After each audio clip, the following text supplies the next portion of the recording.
Hello there, this is Fiona, host and main GM for What Am I Rolling, a twice-monthly RPG one-shot podcast.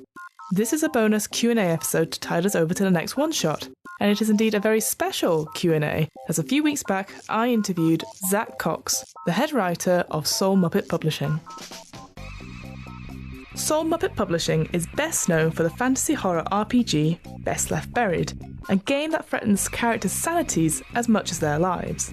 Within the crypt, adventurers are beset by strange monsters, bizarre environments, and eldritch magics, which will take them on their journey from fresh-faced recruits to grizzled survivors. I really enjoy reading this RPG through and playing in a playtest not so long ago, and I'm hoping to record a one-shot using Best Left Buried very soon, so keep an eye out for that. If you want to find out more about SoulMuppet Publishing, be sure to check out their Facebook page. That's www.facebook.com/SoulMuppet. That's all one word and spelt SoulMuppet. I'll put links to the SoulMuppet Facebook page, their work, and recommendations on the What Am I Rolling website and in this episode's show notes. So I guess we'll just start off with the simple question is who are you and what do you do? My name's Zach. I am the manager or writer, content creator behind a partnership called SoulMuppet Publishing, where I work with a couple of other people to make role-playing games and role-playing game related supplements. The game that is sort of the big thing at the moment for us is this game called Best Left Buried, which is like a fantasy horror role-playing game. We also make other products. We've got a couple of monster zines in production at the moment, one that's gone out already. My partner, Sash, who's one of the other people in the company, is making a wizard creation book. So, yeah, it's just all about making the cool little indie RPGs and then seeing where it goes from there. And what was it that made you want to write your own RPGs? It's not something you do every day.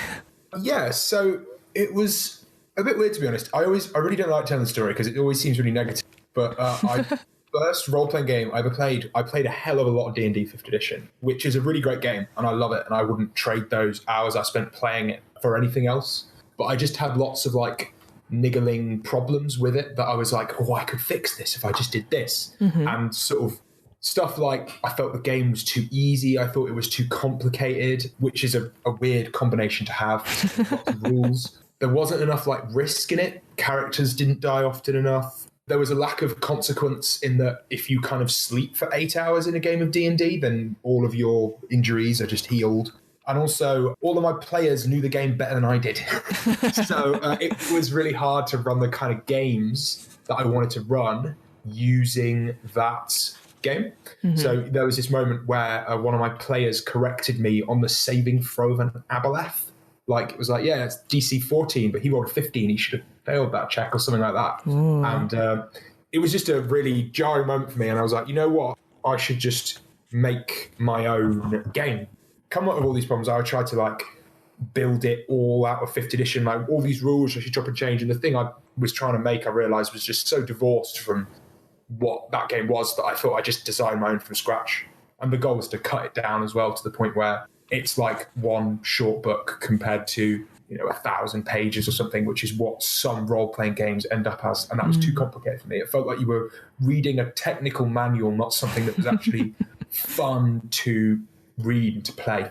That's why I wanted to write my own RPGs, because the ones I was playing, and I played a lot of them, were kind of not exactly what I wanted. And I think there's a real thing that with role-playing games, it's really easy just to make your own thing, D&D as well, for me, was my first game as well. And what I do find about it, when you talk about it to other people, they're always like, where do you start? And obviously it's quite hard when, you say, oh, well, you can use this book, but then it's 300 pages long, and then you've got all these different books on top of it, which you could use. And the same with Pathfinder as well. There's just so much to it. Whereas if you know exactly what you want from a game, it's great to create your own. I was reading through the book today, and I love how your first line is there's a joke going around and everyone has their own fantasy heartbreaker, and this is ours. And I love that idea of a fantasy heartbreaker.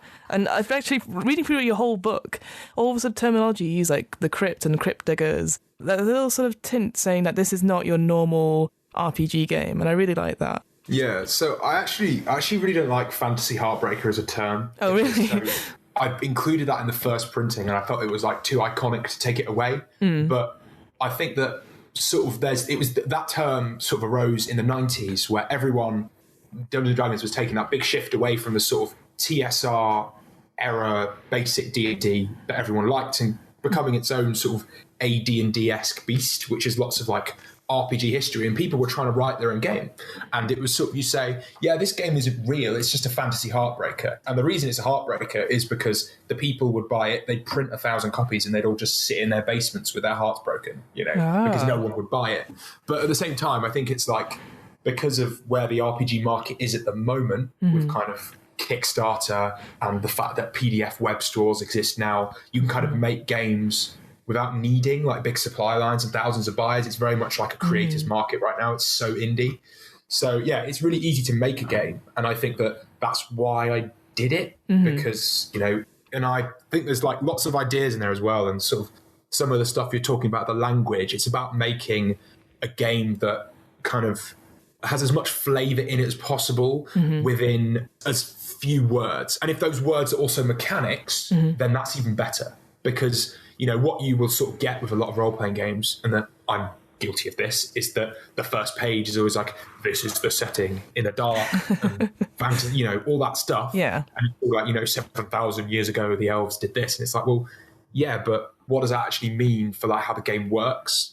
So try to like, a lot of it's about putting lore in like little character bios that you get at the start of abilities, stuff like that. And that's in a more usable chunk than like chapter 10 being all the stuff where we talk about the history of the Forgotten Realms or whatever. So yeah, in making it short, you can cut out all that stuff and shove it in. And there's lots of like ways that you can make a game more approachable and more readable. And I think that a lot of games like D&D and Pathfinder, you do just suffer from complete option paralysis, because when you're making a character and you're trying to explain a 5th edition character to someone who's never played D&D before, you sort of have to go, what's the difference between a sorcerer, a wizard, and a warlock? The idea for a fighter, is he a paladin? Is he a ranger? Is he a fighter? Is he some kind of monk? Or there's one I've missed out, barbarian? There's so many different words. And that's just like in the core rulebook. But yeah, so it's about, we've rambled a bit, but there's so many like things you can do about how to make games. And I just had all these ideas, and I was like, well, who should hear about these ideas? Other people. Yeah. Definitely. And that's a weird sort of selfish urge of mine, to stand on a box and be read by as many people as I can. The thing with it at the moment is that the first time that somebody who I didn't know who they were said, oh, by the way, I'm running a game of Best Stuff Buried, my mind just exploded. Yeah. It's like, it doesn't exist as a thing until, it's not real until someone who isn't you is playing it. Definitely. And not only that, like, someone's sitting down and decided to run a one-shot or something, but like, think how many RPG systems there are. Like, I could probably sit down and pen and paper and name like 100, and someone decided to play my game. What would you say is your sort of biggest influences whilst you're writing sort of Best Left Buried, but just in general when you're writing RPGs? I consider myself part of / adjacent to a school of thought known as the Old School Renaissance. So, or the OSR, or the Old School Revolution, or like a bunch of old people who like old D&D. Most of my influences come from that kind of space. Best Left Buried, like the engine is based on, is written by a guy called Ben Milton, who runs a YouTube channel called Questing Beast. And it's sort of like a one-page RPG that runs entirely with D6s and is like the easiest teaching role-playing game ever. And that was the point where I ran that game. I was like, there's so much here on this page that there's like more rules in here, or like more content in here than anything I've read in like the last 1,000 pages. It's like distilled. It's like perfect. That's Maze Rats. It's like £3 on the internet. You should go and buy it. It's really good. That's like my design influence. Sort of the other stuff I really like is there's some really amazing content creation going on right now. My ones I'd shout out for are my first, like Patrick Stewart is that's Patrick Stewart with a U, not a W. It's not the guy from Star Trek. Although we get that a lot. I can imagine. He writes books like Veins of the Earth, Fire on the Velvet Horizon. It's all sort of like really high concept, like China Mayerville. I know I'm saying that wrong. because I've never say these words out loud. Yeah, I just type them. Sort of these weird meta-narrative, creepy books with just like the most beautiful, evocative purple prose you've ever written. And then the final game designer I'd say that influenced me the most is really thinks about how I write adventures. The guy's called Luka Rajek, or Wizard Fighter Thief. No, Wizard Thief Fighter. I always say that wrong as well because I always type it. He's got a really amazing Patreon, which I think is probably the best Patreon in RPGs at the moment. He's made a couple of books. The Ultraviolet Grasslands, which is a heavy metal-inspired Oregon Trail post-apocalyptic science fantasy point crawl. And if you don't know what those words mean, then you just need to go onto the internet and Google Ultraviolet Grasslands right now and just read that book through. That does sound amazing. Yeah, it's all the words. It's got a Kickstarter right now that's completely blown up and is doing amazing. Go and look at his stuff. And he's also made some other bits and bobs like Long Winter and Witchburner, which are sort of these quite wintry, horror-based fantasy 1920s, really compact Slavic fantasy things, which is like, it's so many, there's just more ideas in like one page of that than entire source books written by some people. So I think that you want to find #OSR and you want to look at all that stuff. And in particular, you want to check out Maze Rats by Ben Milton, Patrick Stewart and anything with his name on it. Veins of the Earth is my favourite book. And Luka Rajek, Wizard Thief Fighter. Those are my biggest influences, I'd say. Can you tell us what is Best Left Buried and sort of what makes it stand out compared to other fantasy horrors? Okay, so I think that every single fantasy RPG that has a dungeon in it should be a horror role-playing game. Dungeons are horrible. I don't know if you've ever been caving. I wouldn't recommend it. It's pretty grim. This kind of idea that it's all flat rooms which are made of boxes that are well lit and full of like shiny little goblins that belong in children's television is not what any dungeon would look like. Dungeons are full of monsters that will kill you. They have treasure that usually is good, but you don't get very much of it. It's dark. It's full of scary, brutal things. Every single dungeon that you go into, to me, in my like heart of hearts, should be something like the Haunted House that is in a horror movie. So I think that even though there are like other RPGs that kind of sit in this brand, I think ones like Torchbearer, Lamentations of the Flowing Princess does an okay job of that. There's a lot of sort of weird fantasy stuff that kind of fringes on horror, and lots of like pure horror games, stuff like Call of Cthulhu, whatever. But fantasy horror is like its own little space.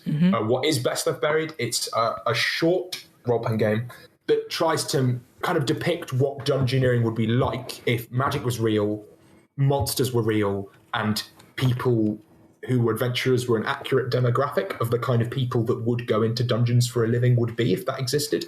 It's kind of a bit silly and it kind of approaches on the sort of farcical, but I can't imagine anyone in a world where those things existed becoming an adventurer unless they were crazy, unemployed, or just desperate for money and have nothing else that you can make money from, or just be, you know, the kind of person who goes dungeoneering for fun, because caving is horrible and caving plus monsters that will eat you is really horrible. So kind of what it does is it has a couple of modes to kind of erode characters' sanities over time, and that being as much, if not more, of a resource that you have to pay attention to compared to the sort of red sack of meat HP that a lot of games tend to use as a resource.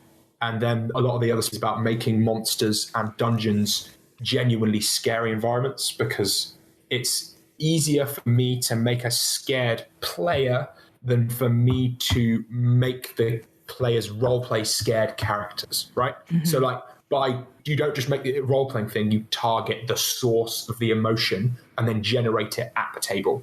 Kind of mechanics that will do that and create monsters where every monster is a boss monster, is how you want it to feel. You know, it's not like you're wading through a horde of mooks to get to the thing at the end of the level. No, every monster is that. In like the starting play bit of your book, it says your characters are probably going to die at some point, so you might need to make up a few backup characters. For me, when I'm playing role-playing games, I tend not to have backup characters because I feel I want to be invested in that character's story. I don't want to be like, oh, this character, oh, but don't worry, I've got my backup one. I like having that not fear, but like every battle could be my last. Yeah. I find that interesting because like, you automatically in the book, you're saying to these people that there's a real chance of you not beating or getting out of this dungeon. So be prepared for that. God, yeah, I've got so much to talk about on this point. I don't know if that making 3 characters is really good advice because I wrote it when the game was a lot more lethal, sort of back when it started. Kind of the mechanics were different enough, and I wrote that paragraph nearly, a year and a half ago now, that I've not said to any group of players who are just starting play, you should make 3 characters. We've usually just played 1. If someone dies, then it's quick enough that you can just bash one out in like 10 minutes. That's the other thing that's quite important, quick character generation. But what you said about investment is really important, and I think that true drama requires risk, right? And that's what we're trying to do at the table. We're not trying to tell stories, we're trying to create stories, right? And if there's no constant concept of loss or consequence to players' actions, then choices aren't important. And I think adding risk, if it's of death, then that's fine. I think a lot of games, sort of the old school based, try to do consequence of death. And I actually think that death is often the most boring consequence to a character, because it means, it sucks. Having a character that dies just sucks, because you're like, God, I really like that guy. As much as like that's a thing we want to imitate in play, I think that some of the stuff that happens to you in Best Left Buried is like a different kind of consequence that hurts more. So throughout play in Best Left is going to pick up like insanities and injuries, and nothing hurts more to me like than playing a character who's like, I'm going to be a really good fighter, and then you take a crippling arm injury, which means you can't use that 2-handed battle axe you really liked anymore, or like having a character who is now scared of like the dark or kobolds or something, or now has alcoholism or PTSD. Like suddenly those consequences are so much more painful than just having that character be murdered instantly. But it also means you get the chance to keep playing that character, or a chance to develop that thing into like a backstory or like a plot thing. So you've kind of got different spaces and points where the risks and the consequences mean more, because there are consequences that aren't just you dying. And I think that the other thing is, the reason I said make 3 characters, is something we haven't talked about yet, is that the assumption in a game of Best Left Buried is that you're playing a party who aren't just like 6 people. They're 6 people who are part of like a company of like 30 professional dungeoneers. So by making this kind of extended cast of characters, you can kind of really easily imagine that there's more people within this camp, because they're some of your friends as well. And it also means that if there's loads of extra characters, someone just turns up, oh, you can have my spare, or something like that, or you know what I mean? And if someone skips a session, that then creates a reason for them to not be there, because their characters are just off doing something else, because, or they're part of a different patrol, or maybe they're resting, or they're back at camp on watch or something. So kind of that decision to make 3 characters is kind of about building a supporting cast. And it means when your character dies, you're not just like, oh, we died, I have to make a new character. You know, really excited to play character number 2, you know? So it's a decision. You can ignore that rule. Everything in the game is a suggestion. Of course. That's really important. I think that alternate rules and deciding what things you don't and do like in a role-playing game is like the first step to making it your own, because it's not just this thing that exists in a book that's like the sacred enshrined text. Like homebrewing is a tradition that is older than D&D. D&D is a homebrew of another game. Yeah, exactly. And it's like it being your own game is such an important tradition that if you hack Best Left Buried in any way that you can think of, I will literally clap my hands. It's not a sacred text. It's a living document that exists so that you can play it and enjoy it at your table. So if you don't want to make 3 characters, don't make 3 characters. It's that easy. I agree with you that consequences and the likelihood of you picking up an insanity or an injury is something that's not unique to me, but it instantly catches my attention, and I'm like, wow, I'm suddenly more invested in it. And actually looking at your death mechanics as well, you flip a coin when you're reduced to no hit points, and obviously, do you want to talk about that? Yeah, so death saves just really annoy me, because it's just such an undramatic thing that it's like it's dramatic, someone's like bleeding out, counters and things. I was playing a game of 5th edition. I was like, you know what? I got a pocket and I flipped it. I've since bought like a really heavy golden skull coin. Oh, that nice. Is my like physical game, and I'm like, this is the coin of death. And so if you roll a heads, it's a skull, you're dead. If it's a tails, then you live and you're unconscious and you sort of pick up some injuries. But it kind of creates this moment where your character is now unconscious, bleeding up on the ground. They're going to wake up in D6 hours, I think the rule is.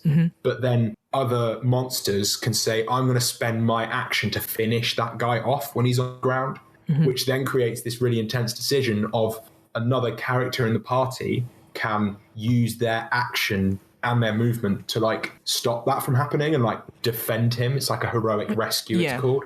And it's just a terrible thing to do. And I personally, you should just never do it for any of your friends ever, unless there's a really important reason, because it's more likely to get you killed than do anything helpful. Obviously, it might, if it's like a clutch situation, it might be worth it. But kind of looking at that death mechanic, it just creates like the single most dramatic moment of any session is when the coin is just plunked on the table and then the players all just go, ooh, it's the coin of death.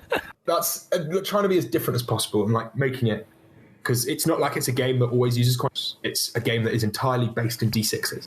So you could do it, roll a D6, 4, 5, 6, 1, 2, 3. But like, it just means that the moment that that coin is brought out, the shit has hit the proverbial fan. And it's not like, maybe you could have it sitting on the table and just slide it into the middle. But the idea that that coin is life and death, and that's what life and death is in that game, the flip of the coin. Again, I can just imagine like having something like that and just bringing it out to the table, or getting one of your players to get out their wallet and to click it. Like, but you know what I mean? Like it is. Yeah, well, it's true, because it is such a death save. So they can be quite tense, but you have a certain number of times to get it right, or you have a second chance. So the idea of dying isn't as effective as just a simple one check. Flip the coin and you're dead. The reason that mechanic exists in fiction is because they surveyed people and they said, we don't like it when our characters die.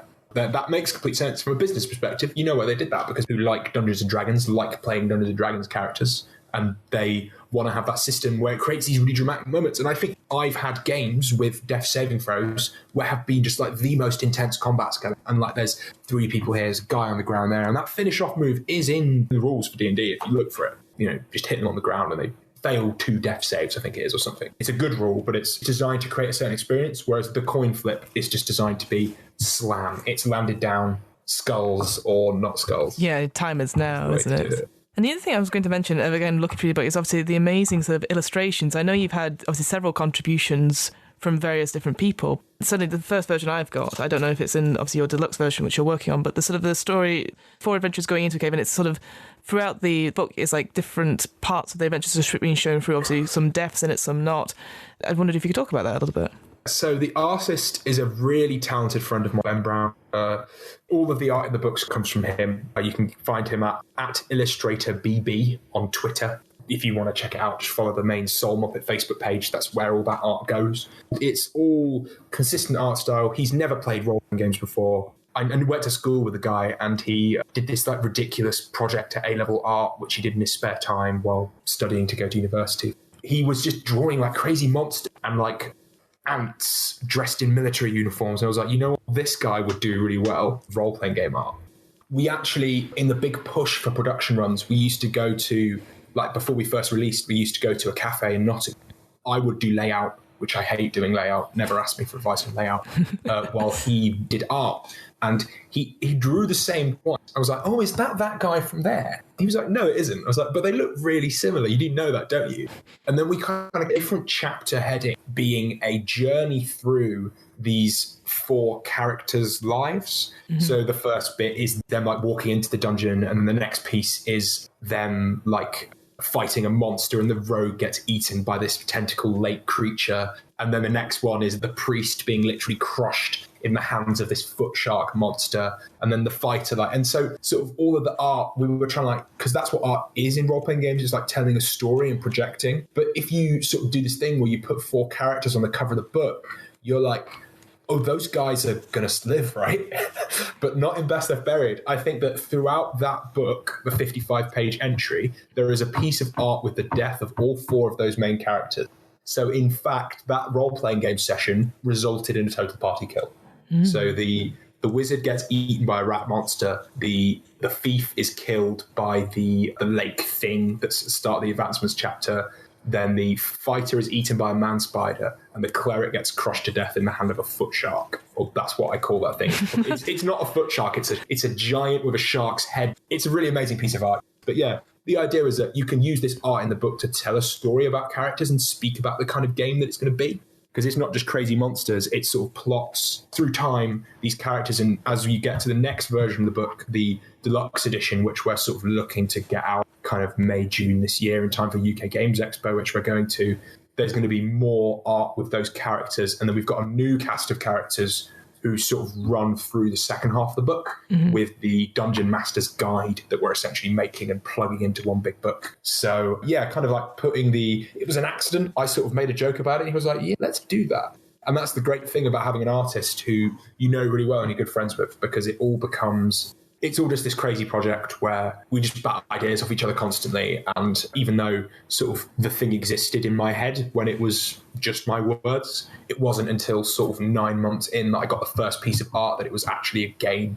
Before that, it was just some dude writing a Google document. You're currently doing a number of playtests for Best Left Buried over Discord with a range of players from different backgrounds, different levels of experience, different time zones and stuff. So what made you decide to playtest this sort of regularly online rather than doing it in person with your friends? And how has this experience been? I ran a lot of playtests with the same group of people in person in like the early stage of the game. That was online, but it was still like a group of people who I knew really well.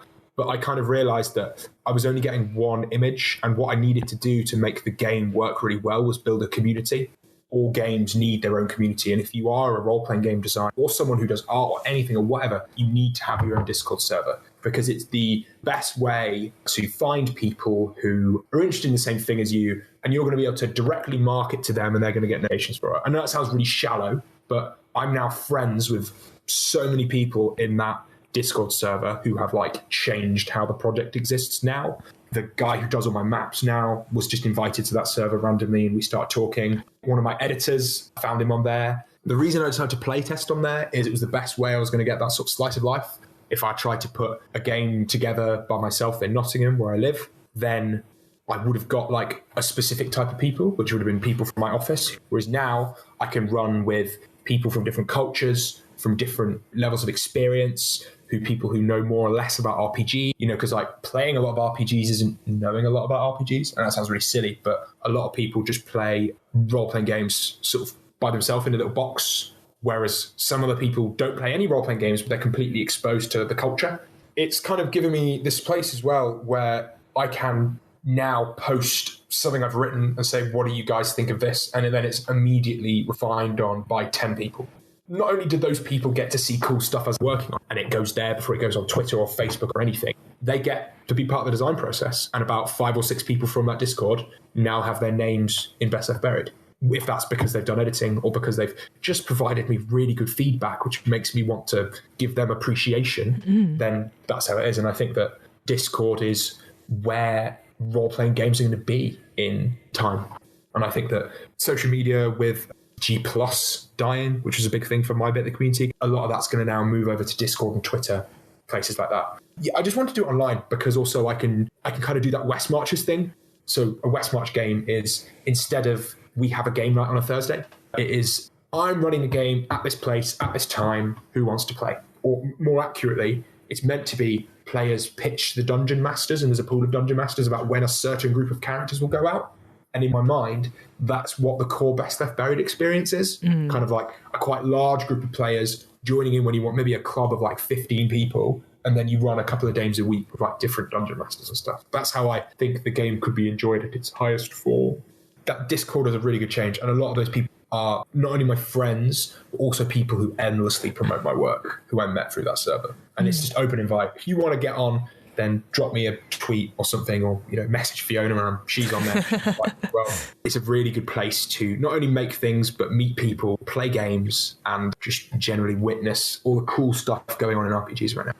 So I hadn't heard of the West Marches campaign before until you told me about it. And it makes complete sense. If it was a face-to-face thing, like not everyone is free all the time, and sometimes you need everyone to be there. Whereas this sort of game lends itself quite easily to this sort of style where a group of adventurers are part of a bigger company. Yeah, it makes sense that so-and-so who was there last week might not be here because they're on a different thing. I like that so much because it means that, like, for me, I've only played in one of your playtests so far just because of timing and stuff, but I felt I hadn't missed anything per se, but, obviously hearing tales of like what happened in the previous session and be like, right, now it's our session, we get to do our own thing with little bits of tidbit from the other session, and it sort of goes through. I mean, how have you found that as a games master running these things? Because obviously you must have the dungeon or the adventure in total in your head, and if one group goes in and explores one part, and then how is that when you are preparing that sort of thing? Like, what do you prepare, like a whole dungeon, or do you just bits and pieces for each one that goes along?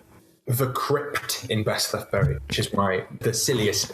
It was like, I can't call it dungeon. I love it though. I think crypt is such a good word. Yeah, so I build crypts wholesale, top to down. So I have played in that sort of longer playtesting game. I've used one dungeon I wrote myself, one dungeon that was like literally one page off the internet, and another dungeon called Deep Carbon Observatory, which is written by Patrick Stewart, who I talked about earlier. You've got to consume it and understand it all the way through. And I think when you play a game that is exclusively about dungeoneering and mega dungeons, which is what Best Left Buried is, a mega dungeon in this situation being like a really large multi-level dungeon complex rather than just like a dungeon with 5 rooms in it.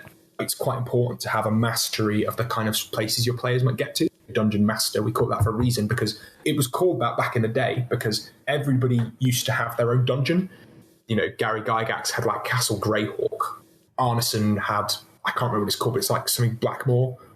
It's really hard at sometimes, like, remember different groups haven't explored and like having to go back and explain something because you kind of assume that before party 2 goes into the dungeon, someone from party 1 will have gone, well, this thing was here, this thing was here, here's a little sketch on a map. Watch out for like the cat things in there, and if you see them off there, run. So that kind of has to be filtered into it. You can do it with like explore different sections of the dungeon, but I found that it's been a really good experience like running that kind of West Marches style game in a mega dungeon, because that's what it's meant to be for a hex crawl. So like lots of different locations. You say, look, we'll go to the Dark Tower today, and then we'll go to those catacombs with the kobolds there. We'll go to the swamp where we think that hag is there. We'll try to talk to her. That's how it used to be, but now it's like, which bit of the dungeon are we going to explore?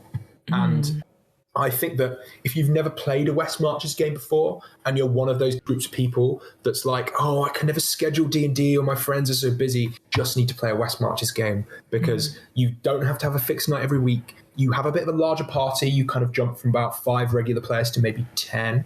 And then if a third of those people can make it, and if you just don't run the session if no one can make it, that's the rule. So I think that you want to look into it. It doesn't have to be West Marches with the kind of the classical style, because the West Marches is a location from someone's campaign world. That's why it's called that. Can't remember the name of the guy. You'll be able to find it if you Google it. But I think it's a really interesting way to play games if you are one of those people who has a scheduling problem. And you should also play that game with Best Left Buried. The bits of the dungeon that you can create or think about can be so vastly different. Could be a different climate, could be different dangers and stuff, but it's all contained, and so you don't have to have the issue perhaps of like travel time or downtime where you might have to do something. So I think that's what I quite like about that. Mega dungeon play is a really easy thing to, because you basically need a dungeon and the stuff that happens in it. You don't need to worry about what the random counters is going to be. If you actually think about the number of adventuring possibilities within a city, your brain will just explode. Nobody preps a city, right, in the same detail that you prep a dungeon or prep an overland encounter in the same wilderness. It all goes down to like random tables or what happens in it, or it becomes a very sort of structured city crawl. But if it goes off topic in a city crawl, then you are with the wolves for improvising. You've just got to come up with stuff immediately. Whereas the dungeon creates, by the nature of the fact that it is a dungeon, it is this isolated environment, which means that it's actually a really easy thing to DM, because when you're running it, you just need the dungeon and maybe the odd thing to happen back at camp. When you're just running the game, you just need a dungeon or the crypt. I keep saying dungeon, but the crypt. It's fine. I've been saying dungeon as well. Lots of stuff about building the crypt and what's in it. A couple of people who like got the game quite early on like messaged me like, in the deluxe version, you need to tell us more about this crypt.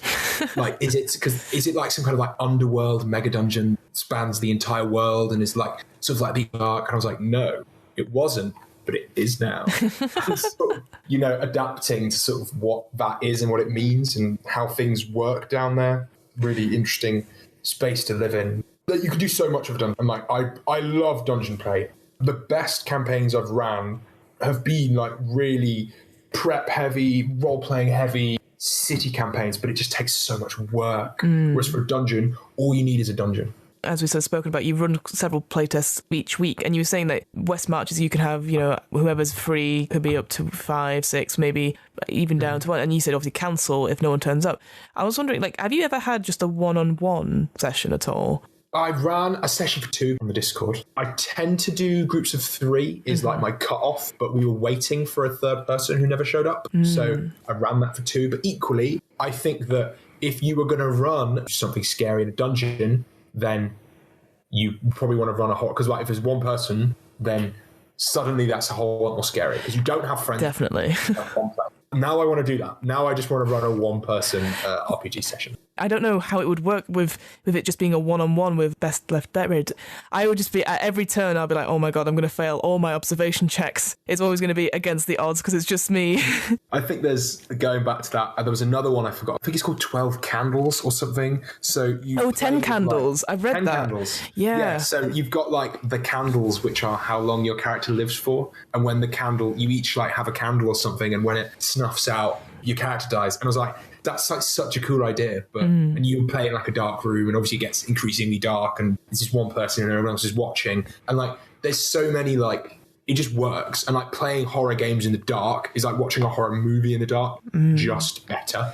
Yeah, there's lots of really cool alternative stuff with sort of drawing cards from a deck or playing Jenga or, candles. But I don't think anyone's done a straight up horror dice game. It's a big throwback. When we're talking about death before, and how in RPG games, death isn't seen as the end per se, or maybe a mild inconvenience to some adventurers. And maybe this is a bit too deep for the podcast, but I always think that people don't really know the true meaning of death until maybe they experience it themselves, whether it's a loved one or being involved in something quite dramatic. And whilst I know role-playing games are supposed to take us away from a different world, I think there is something in facing it, or facing situations where there's a real chance of death, and acknowledging it, if you know what I mean. That's sort of death is such an important aspect of your RPG that I don't think many other people think about, perhaps.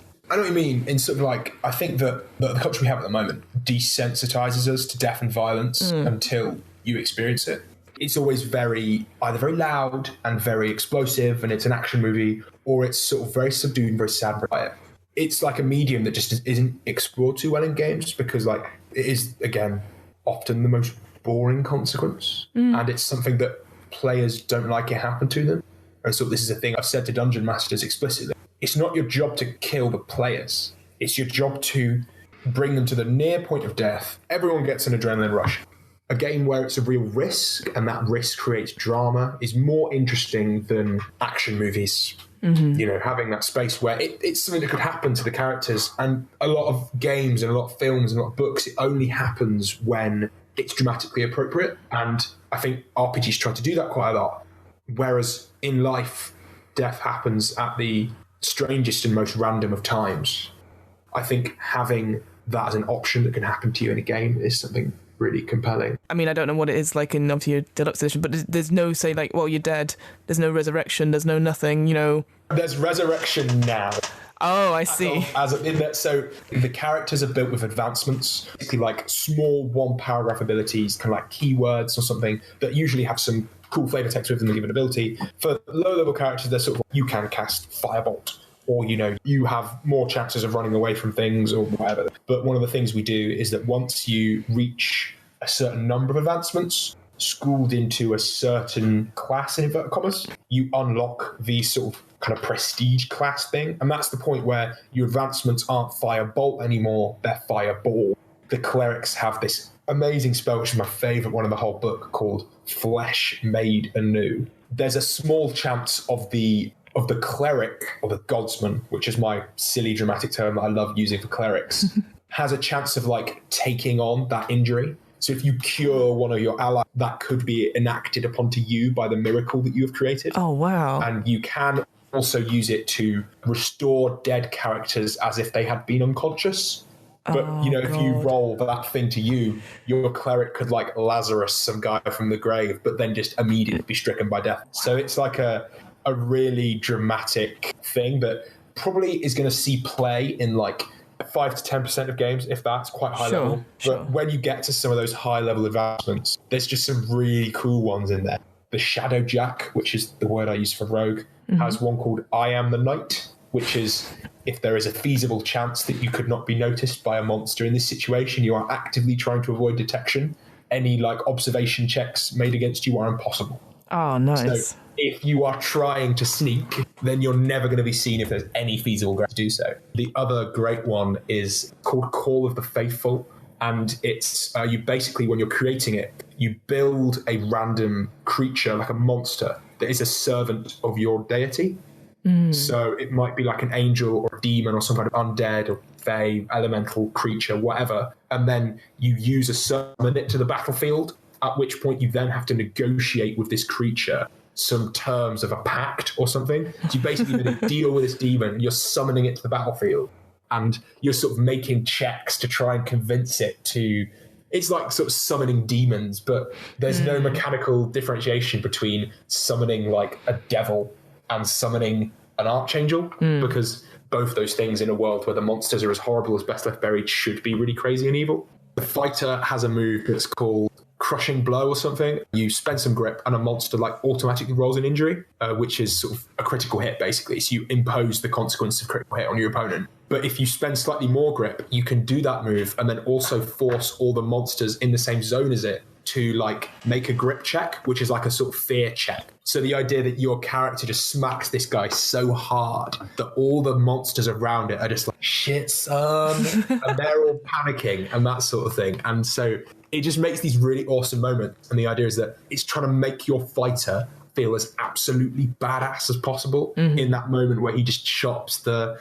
I don't know, like an ogre's arm clean off, and then the orcs around it just like lose their minds, just run. Just completely stunned. And then the final one is my favourite one in the whole book. It's just called Impossible, and it's another rogue one, so for the Shadow Jacks, and it's if you declare something that your rogue does that defies the odds, and then the Dungeon Master says back a cost in grip, so how much of your sanity /mana/stamina it's going to take you, and then you can just take it. If they say, yeah, you can, break the manacles and appear on the balcony laughing like a maniac, then that's going to cost you 6 points. Or, I had the keys with me the whole time. Yeah. Basically, it's the ultimate, I prepped this earlier card. Yeah. So, just like these tools to make characters who like aren't really powerful, but can just do cool shit. So what do you think are the best ingredients for a good adventure using Best Left Buried? It's just got to be the monsters, man. It's got to be the monsters. Dungeons are cool, but monsters take the cake every time. There's a couple of like ingredients of things you can sort of like just explicitly outline this. The crypt needs to be dangerous. It needs to be isolated. It kind of needs to be a box, a defined space, and then it needs to have treasure in it. If you have those four things and you think about those four things, and you can't go wrong. I think that immersion is a really important thing. I think that having the answers to the questions about the dungeon, even if you don't share them with the players, is really important. There's sort of a lot of emphasis to me on why is this thing here? Because when you think about a dungeon, it's usually something someone has built. Unless it's a cave, but normally it's like a built structure underground. You've got to think about why it was there, what it was doing, what happened to it to ruin it, because dungeons are also ruined. And then kind of thinking about ecosystems and stuff is really important to me. It's just the kind of act that I enjoy doing, just making stuff up about places underground. But yeah, I think the actual answer to that question is just you've got to have a really cool monster. And I think that there's definitely places to get good monsters if you can't think of them. I would point you towards any Patrick Stewart book. Fire on the Velvet Horizon and Veins of the Earth are the two best D&D monster books I've ever come across. Equally, make your own, and it's got to be something that isn't just from the standard pantheon, because I think that after you've killed like a couple of hundred goblins, those stop becoming scary anymore. So I think having a custom bespoke monster is really important. And I think that one of my favorite things about the monsters is that I don't name them when I'm making them. I let the players name them. This is something I talk about quite a lot, because when it has a name, it's a defined quantity. And I think the mystery of a monster is a really important thing in a horror game. What do you think it takes to be a good Best Left Buried player? I think it takes what it takes to be in any role-playing game. You're coming there to have fun, pay it your attention, put your phone away, try to win. I know that sounds really silly, but if you don't try to win in Best Left Buried, the monsters will kill you. I think that willingness to accept consequence is really important. I think that while you're encouraged to take low risks, people who take no risks at all is kind of become quite boring. As much as it is a game about fighting monsters, it's more a game about playing characters. And I think that just because it's not a game where you're talking to loads of NPCs and having a big character arc, it doesn't mean that you shouldn't do that. I think it's really important to, this is my favorite piece of advice ever, is discover your character through play. I would not recommend coming into a Best Left Buried game after writing a 10-page backstory, because for starters, I'm not going to read it if you're playing with me, because I don't have time to read that. No offense to anybody who enjoys writing that kind of thing. The first D&D character I ever made is now the protagonist of a novel I wrote, so I'm certainly guilty of that act. Yeah, discovering characters through play can be so much of a more interesting approach. But yeah, those are my main tips. Pay attention, be prepared to have fun, don't prep loads, and don't cry if your character dies. What are your favourite RPGs to run or read? What is it for you that they get right? So my favourite role-playing game is Maze Rats. That taught me so many lessons about running the game, and it's like my go-to one-shot machine. If I'm teaching new players, we run a game of Maze Rats, and then we graduate to Best Left Buried because it kind of uses the same system. I read a lot of Ben's work when I was just getting started on that. Other games I'm really enjoying. Blades in the Dark is incredible. If you haven't played Blades in the Dark, I would really recommend you do. It's kind of a fantasy gloom punk heist game, but it's written like a bullet to carve that feeling of being like the main character from Dishonored. I love reading that book. It's quite hard to run because it's very different. Like story games as a genre are quite different from the kind of games I'm used to run. It's not the kind of thing that has loads of death. It's not the kind of thing that's dungeoneering. It's very social, it's very heisty, it's very planny. But it's got so many mechanics that are designed to carve a feeling. And I think that we don't write games to make feelings anymore. We write games to tell stories. And I think that it's easy to create a story of a feeling, the feeling of a story.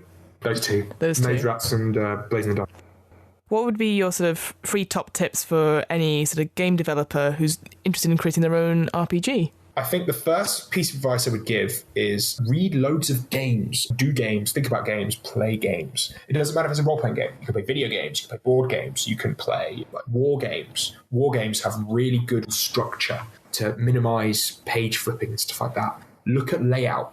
So many games start with this idea that you have to build 500-page source book to run a game. You need like 4 pages to run a game.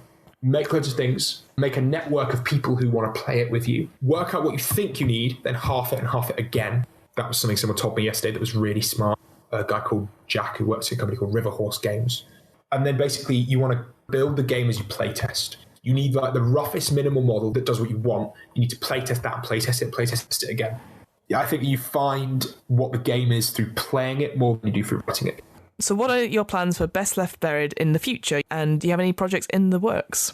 We currently have the only edition of the game is on sale, is the 55-page book, Crypt Digger's Guide to Survival. The deluxe edition is currently written and being edited and being layouted by me badly. I say badly, it's going quite well actually, I'm really proud of it. And then that game is going to be released at UK Games Expo, which we are appearing at in the last week of May. We have a Kickstarter that we are making for like a 1-page dungeon project. So a piece of art, some monster stats, and then a map with the rooms directly on it. Descriptions of the rooms on top of a map. We will be making a smaller version of the sort of the Doomsayer's Guide to Madness, which will be the stuff from the deluxe edition that isn't in the core rules. So it's going to be sort of like A plus B equals C, and the C is going to be in hardback. The deluxe edition is going to be a really nice book with gloss, printed. In terms of non-Best Left Buried stuff for SoulMuppet, me and Sash, who's my business partner, wrote a monster zine last year called The Weird of the Woad, which is really cool. And we're making a one right now that's themed around deep sea monsters and how you can seed deep sea adventures into your D&D campaign. Kind of looking at doing some really intense description and lots of cool art. Sash is also writing a book, a guide to the creation of wizards, like a random character generation for wizards with lots of sort of like cool ideas and plot hooks and things. And then the final project that I'm working on is my baby, which is what I want to do with the Best Left Buried engine next. It's tentatively titled Once Upon a Time in the Wastes, and the idea is to use the horror engine from Best Left Buried, kind of take the D6 dice advancement stats grip thing to make a Mad Max / Fallout / Sergio Leone spaghetti western game. So that's like my goal to finish by the end of the year. Where can we find your work and follow your exploits? We have a Facebook, which is facebook.com/SoulMuppet. You can find us at SoulMuppet Publishing. That's like the company page. My personal Twitter is the main place that I do social media, is at JellyMuppet. We've got a Discord server, which is all the funky fresh happenings are going to appear before they go on social media. Sort of like the pipeline where you can see all of our stuff in progress, where everything gets announced first. There's free content up there, loads of stuff. You can find links to that on my Twitter bio, Facebook page. Sash, you want to follow Sash, she is at HeySash with 2 Ys. And then the artist for Best Left Buried, Ben, is at IllustratorBB. And Best Left Buried is available now on Drive for RPG. Brilliant. I think that's everything. I think that's everything too. Having me on. No, thank you so much, Zach. It was great to talk to you. I'm hoping to do more of these special Q&A bonus episodes in future, including Q&As on the one-shots we've run here at What Am I Rolling? If you have a question you would like to send in, or a submission for help, my fictional RPG character is having difficulties, please send them along to our email address. That's whatamirollingpodcast@gmail.com. And that's it. Great. See you next time.